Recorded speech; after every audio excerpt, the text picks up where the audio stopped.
ঢাকার আরেক বড় ঝুঁকি ব্লাইন্ড ফল্ট, যেগুলো ভূপৃষ্ঠ পর্যন্ত পৌঁছায় না, তাই সাধারণত চোখে দেখাও যায় না, পূর্বাভাসও মেলে না। ময়মনসিংহ ও রংপুরে এমন দুটি ব্লাইন্ড ফল্ট শনাক্ত হয়েছে, যা ঢাকার জন্য খুবই বিপজ্জনক হতে পারে।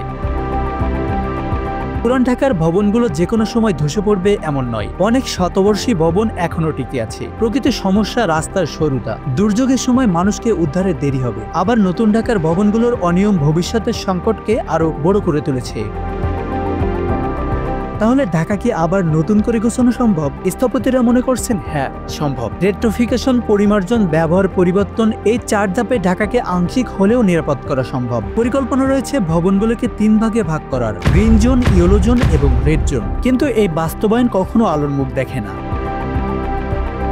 অন্যদিকে প্রশ্ন আছে, যেখানে ভবন ভবনের গায়ে লেগে আছে, যেখানে একটি ভবন ধসে পড়লে একসাথে ধসে পড়তে পারে পাশের আরো 5টি ভবন, সেখানে রেট্রোফিটিং কতটা বাস্তবসম্মত?